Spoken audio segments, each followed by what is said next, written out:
নমস্কাৰ বন্ধুসকল, welcome back to my YouTube channel. আশা কৰোঁ আপোনালোকৰ সকলোৰে খবৰ ভাল।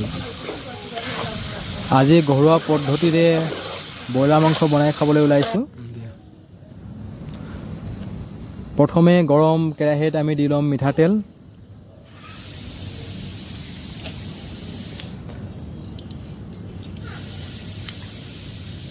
মিঠাতেলখিনি গৰম হোৱাৰ পিছত আমি তাত দি ল'ম আগতেই কাটি থোৱা পিঁয়াজ। পিঁয়াজখিনি ভালদৰে ভাজি ল'ম।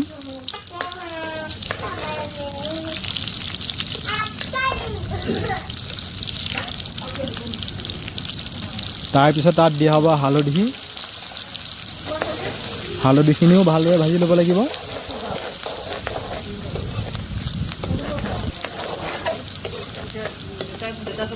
পিঁয়াজখিনি ভালদৰে ভাজি হোৱাৰ পিছত তাত দি ল'ম আমি ব্ৰইলাৰ মাংস।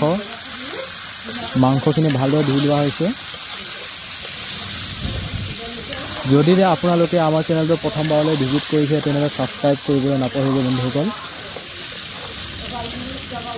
মাংসখিনি আমি ভালদৰে লৰাই ল'ব লাগিব।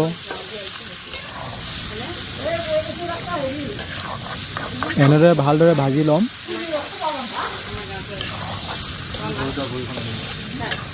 যদি আপোনালোকেও এনেকৈ জুইতেই মাংস বনাই খায় তেনেহ'লে কমেণ্ট বক্সত জনাবচোন। এতিয়া দি লোৱা হৈছে তাতে নিমখ। নিমখখিনি দিয়াৰ পিছত মাংসখিনি আকৌ ভালদৰে ভাজি ল'ব লাগিব। তাৰপিছত দি লোৱা হৈছে আগতেই খুন্দি থোৱা আদা নহৰু।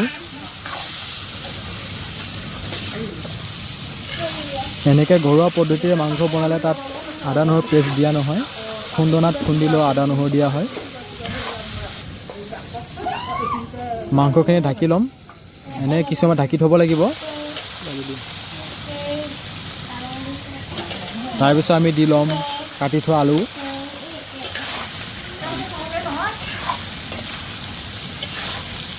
আলুখিনিও আকৌ ভালদৰে মিলাই ল'ব লাগিব মাংসখিনিৰ সৈতে।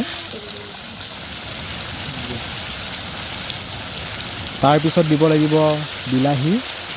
বিলাহী দিলে মাংসৰ টেষ্ট আৰু দুগুণ হৈ যায়। যদি আপোনালোকেও এনেকৈ ঘৰতে মাংস বনাই খায় তেনেহ'লে কমেণ্ট বক্সত জনাবচোন বন্ধুসকল। আৰু যদি ভিডিঅ'টো চাই ভাল লাগিছে তেনেহ'লে লাইক কৰিব।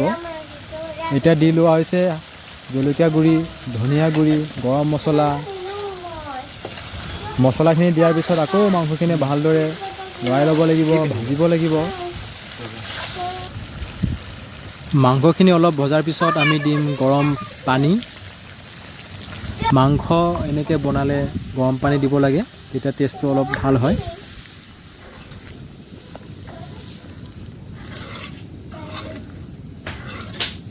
মাংসখিনি ভালদৰে উতলাই ল'ম। মাংসখিনি ভালদৰে উতলাৰ পিছত তাত দিয়া হ'ব ধনিয়া পাত। ধনিয়া পাত দিলে মাংসৰ টেষ্ট আৰু দুগুণ হৈ যায়।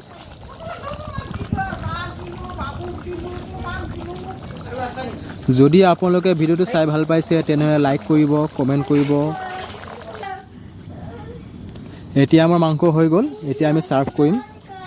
মাংসখিনিৰ পৰা ধুনীয়া এটা এৰমা আহিছে, নিশ্চয় খাবলৈ ভাল হ'ব। যদি আপোনালোকেও ঘৰতে এনেকৈ জুইত মাংস বনাই খাই ভাল পায় তেনেহ'লে কমেণ্ট কৰিবচোন বন্ধুসকল। কোনে কোনে এনেকৈ মাংস বনাই খায় জুইতেই। শেষলৈ ভিডিঅ'টো চোৱাৰ বাবে ধন্যবাদ। জয় আই অসম।